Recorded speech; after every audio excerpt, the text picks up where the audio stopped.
Polisi itu. Kena sendiri.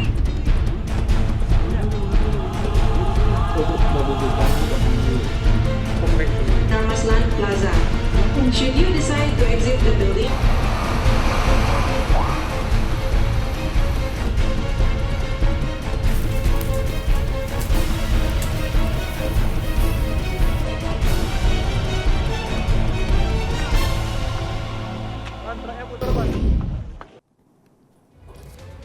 Selamat malam pemirsa, aksi serangan bom Tamrin awal tahun 2016 ini menjadi momentum untuk merevisi Undang-Undang Anti-Terorisme. Namun di tengah pembahasan di DPR, sejumlah poin yang masuk dalam draft rancangan menuai polemik.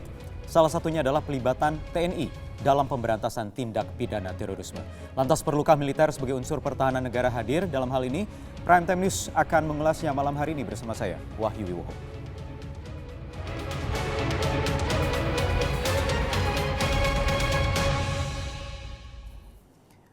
Draft revisi Undang-Undang Pemberantasan Tindak Pidana Terorisme mengatur pelibatan TNI dalam pemberantasan terorisme. Hal itu dianggap tidak relevan karena rentan pelanggaran HAM dan dapat merusak mekanisme penegakan hukum. Revisi Undang-Undang Pemberantasan Tindak Pidana Terorisme muncul pasca serangan terorisme di kawasan Tamrin, Jakarta, Januari silam. Pemerintah merasa pencegahan aksi terorisme terhalang undang-undang yang ada. Dalam perkembangannya, draft revisi Undang-Undang Pemberantasan Tindak Pidana Terorisme memasuki pembahasan di tingkat panitia khusus di DPR. Ada sejumlah pasal yang disoroti, antara lain soal pelibatan TNI, seperti diatur dalam pasal 43 huruf B, di mana kewenangan TNI sejajar dengan Polri dalam melaksanakan strategi nasional penanggulangan tindak pidana terorisme. Posisi itu dianggap rentan pelanggaran HAM dan merusak mekanisme penegakan hukum. Apalagi pasal 43 huruf A mengatur kewenangan penyidik dan penuntut umum yang luas terkait penahanan. Padahal dalam sistem hukum negara demokratis mengatur jelas mana kewenangan polisi dan militer, serta pemenuhan hak sipil termasuk bagi seorang teroris sekalipun.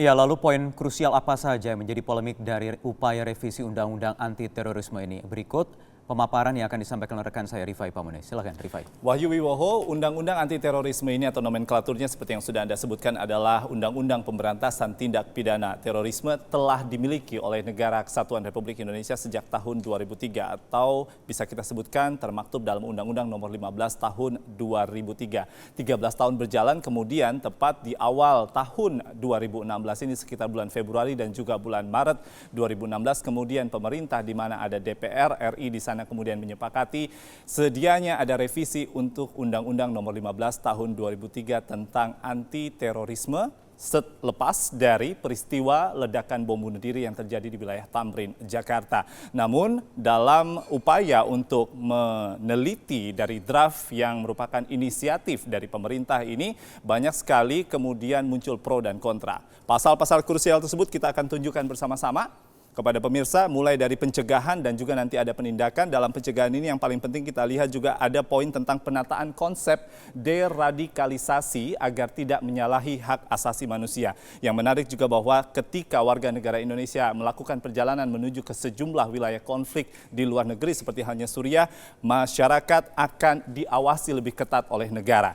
Saya akan tunjukkan di slide berikutnya adalah pasal penindakan. Pasal penindakan ini sangat menarik untuk kita simak karena di poin keempat khususnya saya ingin pemirsa dan juga nanti para narasumber serta Wahyu Wiwoho kita fokus pada keterlibatan Tentara Nasional Indonesia dalam penindakan terorisme. Penindakan terorisme ini harus betul-betul dilihat secara detail dan saya akan tunjukkan di dua slide terakhir atau berikutnya. Di slide ini terlihat bahwa keterlibatan TNI dalam penindakan terorisme untuk draft rancangan Undang-Undang Nomor 15 Tahun 2003 di pasal 43 huruf B khususnya ayat 1 dan juga ayat 2 tentang anti terorisme, kebijakan dan strategi nasional penanggulangan tindak pidana terorisme dilaksanakan oleh Kepolisian Negara Republik Indonesia, sudah jelas selama ini oleh tim Densus 88. Namun kemudian dalam draft rancangan Undang-Undang Nomor 15 Tahun 2003 dalam perubahannya nanti dimasukkan memasukkan juga unsur Tentara Nasional Indonesia serta sejumlah instansi sesuai dengan kewenangan dan nanti koordinasinya tetap dengan Badan Nasional Penanggulangan Terorisme.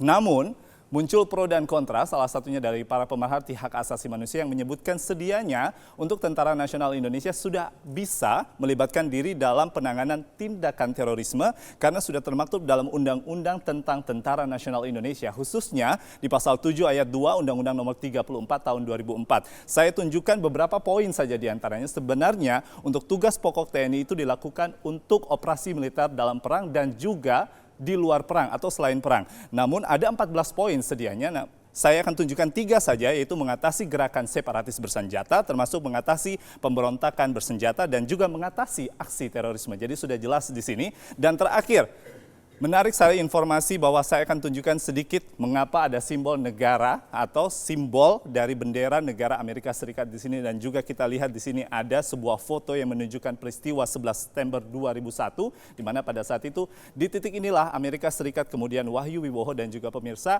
menggunakan seluruh kemampuan militernya untuk kemudian bersama-sama melakukan pemberantasan untuk tindak terorisme. Apakah pertanyaannya kemudian Indonesia sudah membutuhkannya? Saya kembalikan kepada Wahyu Wibowo.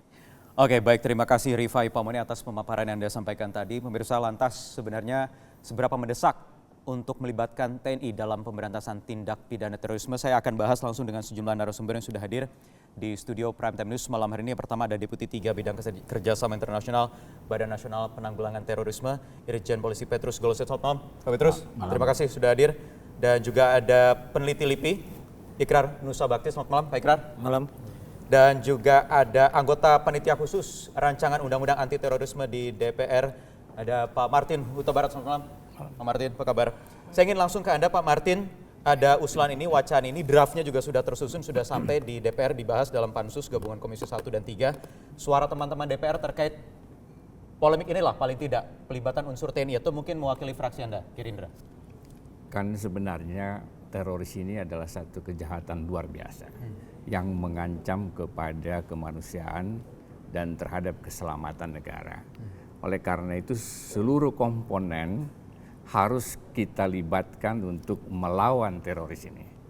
Jadi kalau misalnya seperti Polri, TNI, itu undang-undang TNI sendiri juga sudah mengatur bahwa tugas pokok mereka salah satu adalah untuk melawan teroris, untuk mengatasi teroris.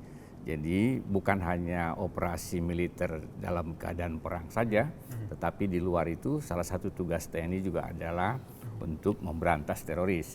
Nah, di dalam rancangan undang-undang yang diajukan oleh pemerintah sekarang juga disebut bahwa kepolisian dan TNI bersama-sama dengan institusi lain, dengan kementerian lain untuk memberantas teroris, melawan teroris, tetapi tentu kewenangannya berbeda-beda.